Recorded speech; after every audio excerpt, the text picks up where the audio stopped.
Thank you guys so much for coming out to the Midwest Independent Film Festival tonight. As you guys know, we always start off the evening with our producers panel. Tonight, it's actually going to be more of an investors panel. Tonight, we're going to be talking with a few people who are either raising money for films or investing money in films, and just kind of have a little back and forth and discussion about, what is it that draws that investment to a film, or what is it that works or doesn't work for you in reaching out to potential investors for your film. So we have a great panel here tonight. Get a nice round of applause for each of these gentlemen as I introduce them, and of course for my not yet, I haven't introduced him yet, but thank you, Harold, you're on it. This gentleman right here was he actually co-founded a production company called Forager Films with Joe Swanberg here in Chicago, and with Peter Gilbert, best known for Hoop Dreams. Executive produced Joe's last few films, including Win It All, which is currently wrapping up and will be in festivals this year. Also, Chris Swanberg's film Unexpected that premiered out at Sundance. Round of applause for Eddie Linker. This gentleman, to his right, he works on bringing financing to projects of various shapes and sizes, and also worked with Eddie in bringing together that production company, Forager Films. So we're thrilled to hear what he has to say. Round of applause for Justin Brewer. Moving right down the line, this gentleman, good friend of mine, good friend of the fest, and is also a producer on the documentary about the 1985 Chicago Bears that is currently... if this mic starts going out, I will throw it. Just kidding. This gentleman is currently a producer on the 1985 Bears documentary that's currently in post-production. So he's been raising money for it. He's also invested in other arts projects and ventures. So round of applause for Rich Lenkoff.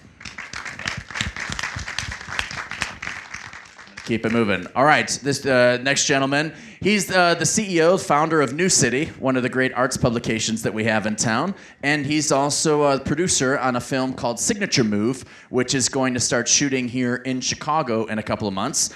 So he's raising money for that. He's also invested some of his own money in that. Round of applause for Brian Hegelke. Now that your hands hurt, we'll have one last round of applause for our moderator today. She's involved as well in Signature Move, the film that Brian's producing, actor, writer, and the lead in that film, and a great friend of the fest. We've shown a bunch of her films. Round of applause for Fauzia Mirza. All right, talk, people. Hi. By the way, I prefer Gentleman was how everyone was introduced. I prefer Gentle Ralph Macchio. So everybody here seems to have, there's just like such a range of experience in terms of what you're investing in, and obviously my relationship with Brian is much different, than everybody else on the panel, because we are working on the same project together currently. But we're sick of each other. We're sick of each other. That's love. But what I would love for us to start with is, because we do have such a range, there's documentary, there's feature film, there's a first feature film for Brian. What is the thing that typically attracts you to a project? And why don't we start over at the end with Eddie? Figured it'd start with me. It's funny. It's not any particular project. It's more about people, and a lot of times, because if you're giving somebody a bunch of money, you gotta really trust them to be able to. Gotta go way. Yeah, there it is. That's terrible. God. You're really investing in people, because you're giving them some money. You're saying, go make this movie, and I won't bother you unless you ask for more money. It's a really unique kind of arrangement, and you meet so many funny types in this that are just like so involved in selling you their story that you feel kind of like you've just bought a used car, and it's not easy to tell people no a lot of times, or that, what do you say when someone says, will you read this? And it's like nothing that you'd ever like, but I'm not the judge of what the best talent is out there, so you just go, they go, what do you think? And I go, well, it's kind of interesting. There's that word. Interesting. Okay, do you want to share? Just, do you have any thoughts? I'm going to agree with what Eddie said. I like to actually get to know the people I work with. When putting the projects together, I try to go with a team that I'm familiar with, and obviously a return. So that's really about it. Hi, Yeah, Rich. from my perspective, and I'll just admit that I'm the rookie on the panel. I don't have near the track record that these gentlemen have. I've been practicing law for many years and handle entertainment law, and just recently started to move into the production role and also some investment. So what I look for when I'm looking to be involved in a project, be it film or we've done a lot of work in the live, in the Broadway space, live productions, is simple. It's just something I want to see. Something I'm interested in. That's sort of the baseline. If I'm not interested in seeing it first as a fan, as a moviegoer, as a play ticket buyer, then I can't really get behind it with any passion to invest in it. So for me, it's first and foremost, what's the story? What's the script? Is it something that I would want to go see? And then everything else is important too, but that for me is the most important thing. Brian? Well, I'm actually the rookie because this is my first film project. But I've been, for 30 years, I've been running New City in Chicago, and I'm in the business of reading and selecting stories. That's what I do. So for me, it started with the story and the script. And what's interesting is because I announced I was going to do this 2 years ago, and I got more attention for just announcing this than a lot of films ever get. It was kind of crazy, but it really raised the stakes a lot. It meant a lot of people were going to be paying attention to what we did. And it also meant I looked at a lot of projects that had some pretty high-profile people attached. I'm not going to name names because I passed on them, but I got to see some really interesting work, in theory, that on the page just didn't work out. So for me, it started with the script, and I think, I think the key for for my involvement, which was both some of a financial investment, but certainly putting my company's reputation on the line and my enormous amounts of my time, was that it had to be a great story. It had to have the potential to be a great film. Nobody knows until the film's made if it's going to be great, obviously, but we had to have that potential. I had to look at it and say, this can be a great film that we can be proud of. In fact, when I got into this project, my wife, who's my partner in business and everything else, the one stipulation she gave me is don't make an embarrassing film, and so It's pretty vague.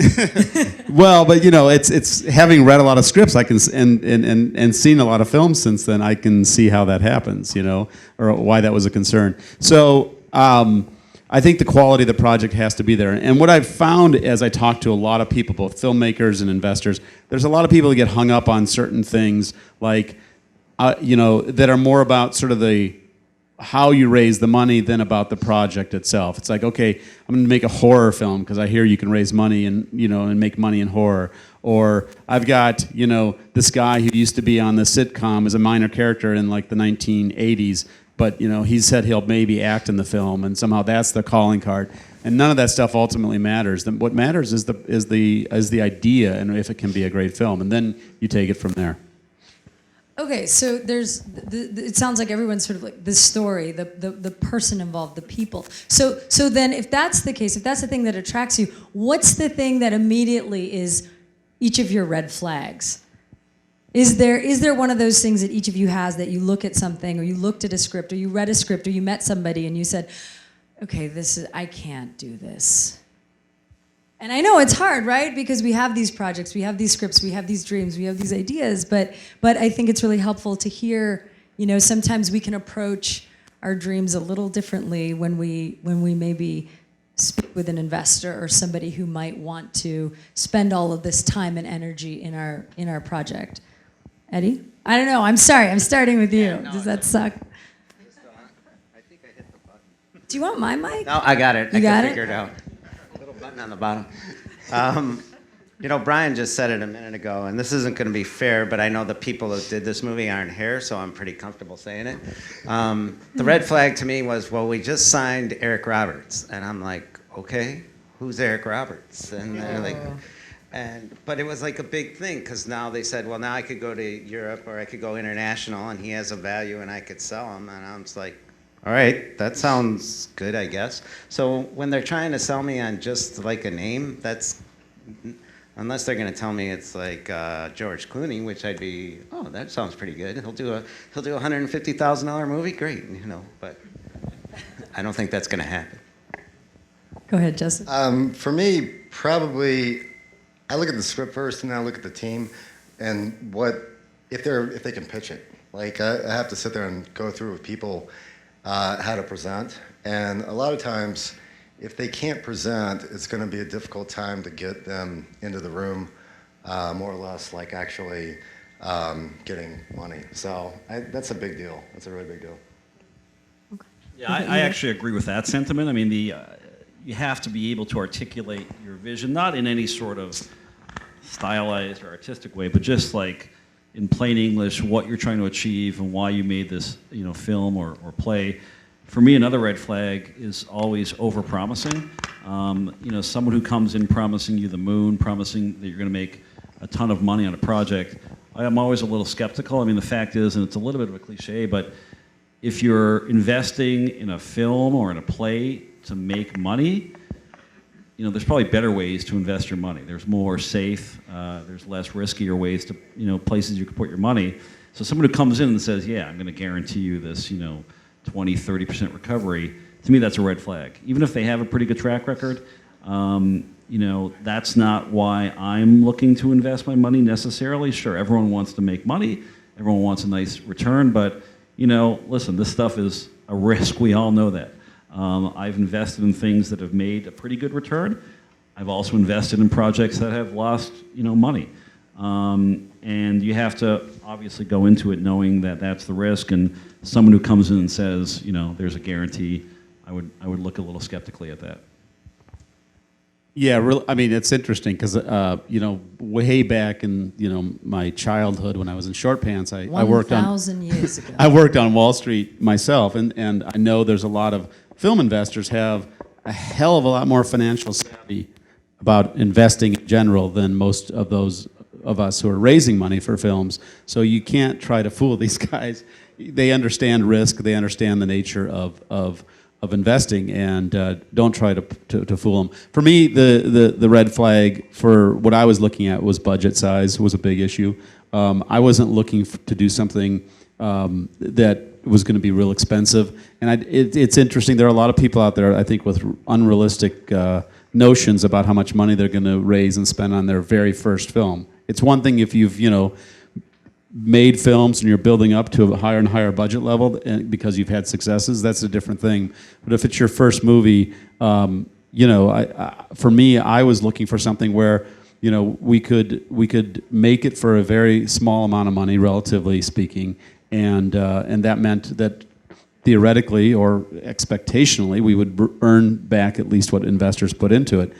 But there are a lot of people out there like millions of dollars for their first project, and I think the trades and the sort of the narrative about Hollywood has really been not a great service to those who are sort of doing what we're doing, which is that we read these things or about the budget for independent films, and a studio calls a $15 million film an independent film.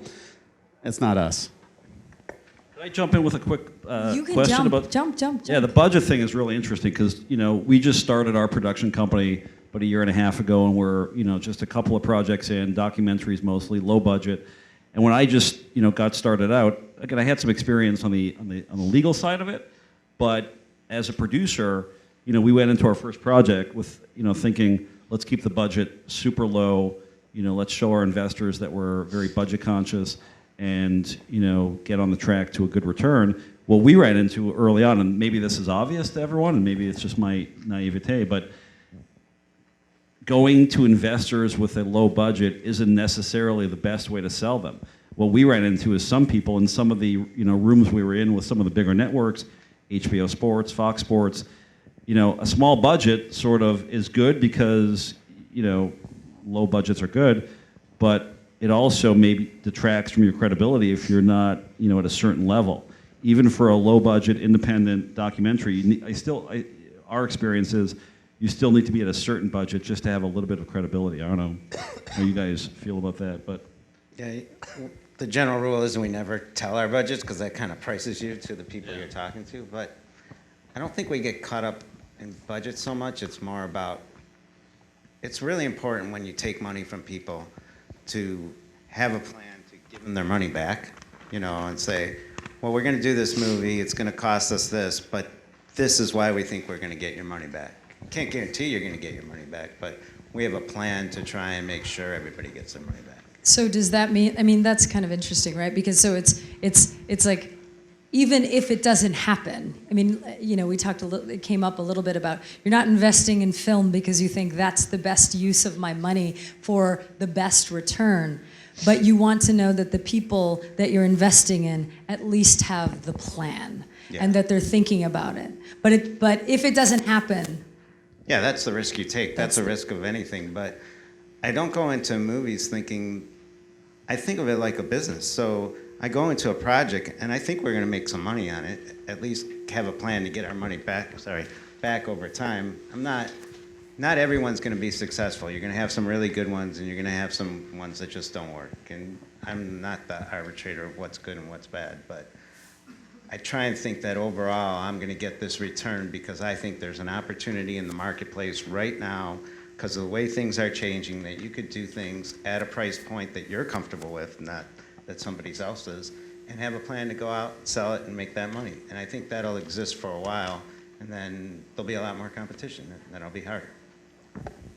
It definitely feels that we've talked about like Broadway shows, we've talked about documentaries, we're watching a documentary tonight, there's, you know, we're narrative features. You know, especially right now, there's a lot of, the landscape is changing in terms of who's investing, what kind of content you can make that people are buying, that people are making. You know, there's a lot of, the digital space is expanding. Is that something, I mean, even if you have not, you know, traditionally made this kind of project, would you, any of you be open to a digital series or a digital kind of medium or a project that you've never worked on? Or let's say, would you say, you know what, I've never worked on a show, a Broadway show. You're like, I don't want to do that. Why is this person approaching me? Or Rich, would you say, look, I've never done a digital, you know, a web series to sell to, you know, CISO, NBC's digital content space. Why are these people approaching me? Or is it something that you'd be open to for the right project or person?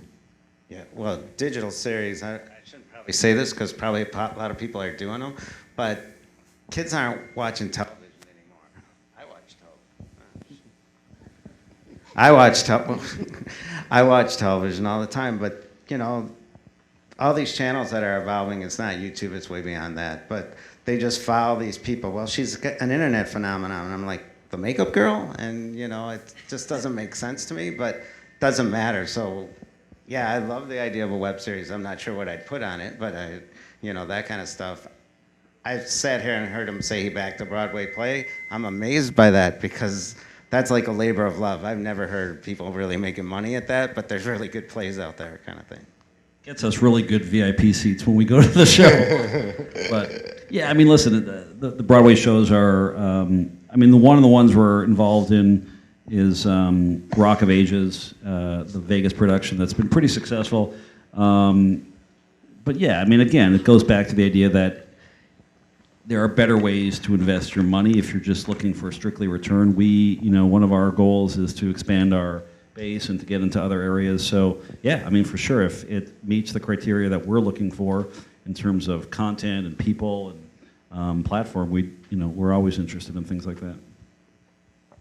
Anyone else? Justin? Oh, yeah, I would agree with actually with both what these guys said. I think you see it all the time. You see Apple, Amazon, Google, they're all doing web-based stuff, and I think that's the way it's going to go. And I noticed that I don't watch much TV anymore. So I would think that from a perspective of investing, why not invest in what you do more so? And if it makes sense. What do you mean? Like meaning what you do? Well, I mean, I sit there now and I watch more Netflix than TV, period. And I look forward to it. And I think it's a very interesting space. So yeah, I mean, as far as plays and stuff, that's not as much interesting to me, but I do like the web series.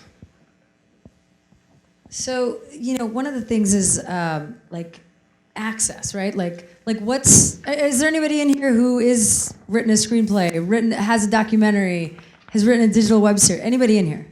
Right? We got writers, we got creators. So what's is there a way? Is there a formula, or is there a way to, if somebody you don't know somehow cold calls you or gets your email, can that work? Is it possible? And I know we talked about, well, it's the creator and the this, but sometimes it's by being introduced by someone who already knows you, and then you get to know them. But is there a way, like even without knowing who you are, all like personally, can someone send you an email and say, hey, I have this project, I'd love for you to take a look at it? How do you respond to that, or do you even respond to that? I'll Don't take- shatter our dreams. No, I won't.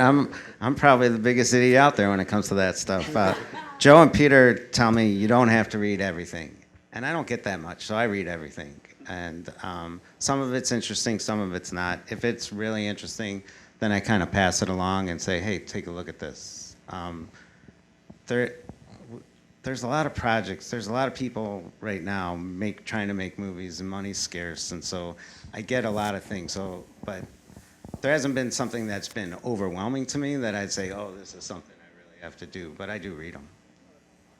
I mean, I've built my whole career on finding sort of young and emerging talent, so I always have to look at new material, and don't really do it with a gatekeeper. That being said, I've also, I think, got a fairly honed sensibility over time, and I can pretty quickly tell if something's going to be worth my time. So, for me, I like to get like 10 pages to start, and then if I'm intrigued, I'll ask for some more. The other thing is, I'm a really fast reader, so I really would prefer to read a screenplay than watch something that was already made, because, as you know, you have to watch kind of in real time, but you can read pretty fast. So, I find it more challenging when people, are submitting things that are already produced, because I got to figure out when I can squeeze that into my schedule. Plus, even though I'm doing this now to theoretically make money, it still feels like goofing off to watch, a movie for me. So I still do that, like, at night or, crack of dawn in the morning, not in the middle of my day. And so, it's that's a little bit harder for me. Yeah, I mean, we're pretty, we're just starting off, so we're not nearly sort of established enough to say that, we would reject anything. I mean, we're happy to look at, all submissions, and, we approached our films, the couple things that we've done and the couple things we have in production, with that mentality. We didn't sort of go through a lot of formal, processes and agents. Honestly, like, we interviewed President Obama for our film, and that's because I just cold called the White House. Literally, I just went through the White House Are you serious? and bugged the I hell know, out I of saw them that, until really. they said yes. And next thing we know, we're in the White House. So I sort of respect that idea, and I think it's consistent with the independent film movement to be a little bit of a maverick and not feel like you can't knock on those doors. But again, we don't have, we're just starting up. But yeah, I welcome that kind of thing for sure. I'm not sure. Should we go to questions? Yeah. So let's open up to questions for these amazing gentlemen on the panel. Does anybody have any questions they want to ask? Anybody specific, or for the whole group? Yeah, right there. Just so everybody, I don't know if everybody heard him. He basically was asking, what's your preferred way of receiving the content or the idea? Is it a treatment? Is it a pitch package? Is it a trailer? Is it the Bible, or as I like to say, the Quran? What is it that you want for the project to get that pitch from a maker? Just to follow on, since I'm the one that said that, I do, if I read something and I like it, and if you've made work, I will then watch it. And unfortunately, it seems like half the time or 3/4 of the time, that's when I kind of lose interest. But I would prefer to see what the content you're submitting to me is about first, and then I can spend the incremental time to watch stuff. I don't need any kind of fancy marketing kit. That stuff, I mean, I get that stuff because I'm in the media business. I get that stuff like all day long, and it goes right into the recycling. So don't spend your time and money trying to make something look fancy. Just make it professional looking as a script and send that in to me. Anybody else? I prefer the script. Yeah, I prefer agree. it. So the script over, you know, logline synopsis, season, or whatever, or like the whole treatment for the act 1, act 2, and 3, you're just like, send me the script. Yeah, you get some really cool lookbooks that people make, and it's really impressive. But my wife's really neat, and those things tend to be all over the house. So it's not a good idea. Justin, you? You know, if they have like a reading, if somebody's doing a reading, I'll watch that. But for the most part, it's the script.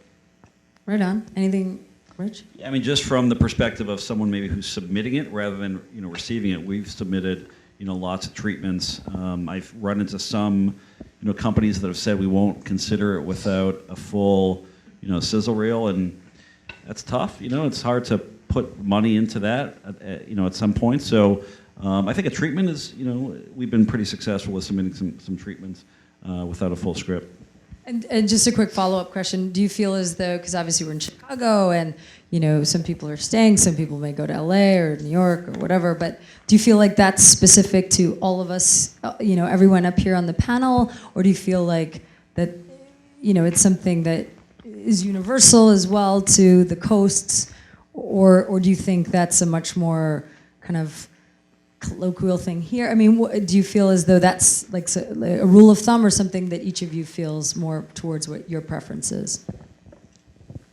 I think that it's a reflection of probably the state of the art in Chicago, in that none of us are getting probably 5,000 scripts a day. And if we were in LA, we'd instead have some 18-year-old intern gatekeeping for us, and that's that's So unfortunate. young. Well, I didn't want to insult anybody. But that's the reality. So that's why it's kind of a great opportunity time now, because you are dealing with people who are really greenlighting films and making them happen, and they'll directly deal with you as opposed to having to go through layers and layers of assistance. But it's not going to last forever, because as it grows, it gets harder to do that. Yeah, I'd agree. I don't have a ton of experience with Hollywood, New York, but there is one agent in Hollywood that reaches out to me a lot, which I'm always shocked about. But she always sends a script. Right on. Cool. Anybody else? Who else has a question? Yes. There are websites for actors. Are there websites where you can go and find producers? I haven't looked for them, but if you need a producer, find me on LinkedIn. I know a lot of those. The question is, does it also apply the same for a documentary? I mean, obviously there isn't necessarily always a script per se, but what do you want to see if you're being pitched a documentary project or idea? Or What product? we've seen is it's always good to see a track record if you've done prior documentaries. Those are obviously really good to see. Treatment is really important, I think, for a documentary, to see sort of what the framework of the film will be. We've seen some with sizzle reels or trailers, but again, with documentaries, the budgets are a little smaller, so the filmmaker might not be putting the money into that, to a trailer or a sizzle reel. But for sure, an assembly, I think, would be a good way to approach it. Justin, did you? Yeah, I would agree. The track record would be one thing I'd look at, and the other thing is what's it about? If that catches my attention, that's a phone call at least. So. I think the question is, what's the range of budget that you would look at to put into production? So I guess everybody might be at a different range, right? Yeah, so is there a range that each of you has? And I think my understanding of that question is, I met a guy recently who was like, oh, your movie's gonna be, ultra low budget, under $250,000, we're looking to do $10 million films. And I was like, okay, fine. I can make it $10 million. But so is there that kind of range? And I think that's a really, really great question. When we started Forager, the overall idea was we weren't going to invest more than $300,000 in any project. I think that market's changed a little, just because I think Amazon and Netflix went so much bigger than I ever expected. They do much bigger projects. They don't stay on the small end. So it's kind of like an internal discussion amongst us, like where we should be in that situation. I don't think I've decided at this point yet. Anybody else? Or we can keep going? Okay. Yes. Do you guys ever invest in short films? And also, is there a payoff in short films as Great. an investor? Great question. The question is, do you ever invest in short films? Is there a payoff in short films? I've made many short films, but I won't answer. Your second question is the answer to your first, I think, right? Meaning, is there a payoff? I mean, So financially, monetarily, is there a payoff? Has anyone on the panel ever invested in a short film? Let's start with that. I have not invested in a short film. I understand why you make short films, and I'm not opposed to it. They made Baby Mary before they made Unexpected as like a trial to make sure we could get through the process. I didn't think there was any way. That was just like, here's some money and let's make that short film. I think some people make money in short films, but not very many. I think Chris Rock said at the Academy Awards that there's no money in that stuff, you know. So I don't have a better answer. I think, we came close to making a short film, but it's for a similar reason, without giving in too much detail on the specifics of the project. But it had an enormous possible marketing impact for us as a film production company. And the filmmaker who was going to make it was somebody who I wanted to get like a sense of like a proof of concept with. So it was like, let's spend a little bit of money to see if this guy can really do what he's promising to do. So I think if you're going to get somebody to invest in a short film, that's because they're thinking about investing in the other thing that you're working on. It's sort of a package deal. It's more of a test run than an end. Yeah, I mean, just to reiterate, I've made like 3 or 4 short films, and they're a fantastic way to get connected with film festivals and programmers and people who can then see your work, and it's a great proof of concept, but it's really hard, especially in the US, to get someone to put money into it unless you're super established already, or have some huge name star, and that happens, but otherwise, it's not like that's the goal, is finding like the big investor to give like, I'm gonna give you 20 grand to make this project. But it's a great way to have a calling card for someone to see and watch. I think we are done. Maybe we'll take one last question. Your hand shot up so fast. Yes, you. Go ahead. I have a question. Yes, you do. Yes, so you and Brian are working on a film together. I was hoping you could talk about Married some specifics. platonically. I was hoping you could talk about some of the specifics of how you guys connected, what you presented to Brian, and Brian, what impressed you about the film, and how this particular example came together. Sure. Well, I had been reading screenplays for quite a while and had read a lot of things and had a few false starts on some projects that I thought were going to happen, and for goofy reasons they didn't. And I met our other producing partner, Eugene, at New City. Has once a year we produce something called the Film 50, and it's like the 50 movers and shakers in the movie business in Chicago. And Eugene was on the list that year for some other things he's done. And he literally just sort of very nonchalantly said to me, "Hey, you still taking projects?" And I'm like, Is he actually in tongues? and this is my theory about this, is that you are always taking projects, right? You never stop. You got to keep looking because you don't know what you're going to find. And it took him a while, but I got it literally just came in via the email. And like I said, I read it, and I liked it. And what I liked about it were 2 things. One is the basic story was very rooted in Chicago. It was very accessible. It was something that everybody could relate to. It wasn't like some weird kind of experimental thing where only 3 people would see it. And but 2, it had a little bit of an edge. It wasn't just a generic romantic comedy, which would not have interested me at all.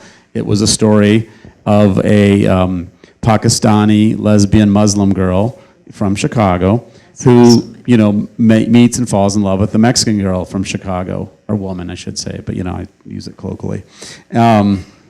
Well, and essentially it was one of those things where, Brian was looking for projects, and this was sort of a dream project of mine, and I find it really, I write what I know, and so obviously, and I'm also an actor who was like, I'm going to write for myself because no one else is, and why not? And so what I love about this relationship is that Brian is someone who sort of had the foresight to say, a Chicago story is so much more vast than maybe we understand right now. And there's this an opportunity right now to say that, you know, in the city of Chicago, we have these communities of people, these communities of South Asian people, these community of LGBTQ people, these communities of Latin people, and their story, they're some of the biggest communities of these beautiful people in the city of Chicago, in the entire country. And that love story and that coming of age story is as relatable as anyone else's. And we want to be the ones to tell that story. And so I think we met, and you know, I don't know, I may connect a little bit to what Eddie was saying. I think based off of our conversations was he liked the story, but then also really wanted to talk to the person. And so our relationship as people was a huge reason why we decided to move forward, or he decided to move forward with the project. Yeah, I mean, it was, you know, like I kind of to reiterate, I wanted something that would be a noteworthy project. When somebody watches this movie, when we make it, they won't say, God, I've seen 10 of those. This will be like, they have never seen this movie. And that's important. Think about how many movies you see. I mean, I'm at the age now where I forget half the films I've seen. Like It's 25. you know. But yeah, so after I got the screenplay and knew I liked it, and then I watched some of Fazia's short films. That's why they come in handy from her perspective. And then I met with Eugene, and I did a conference call because he was in New York at the time. Fazia and I met, and then, you know, we were like, let's do it. You know, the budget seemed like it was something manageable, and that was sort of how we got started. And I think that's it. But so thank you so much. And Mike, thanks for having all of us. Let's give a round of applause to our panelists.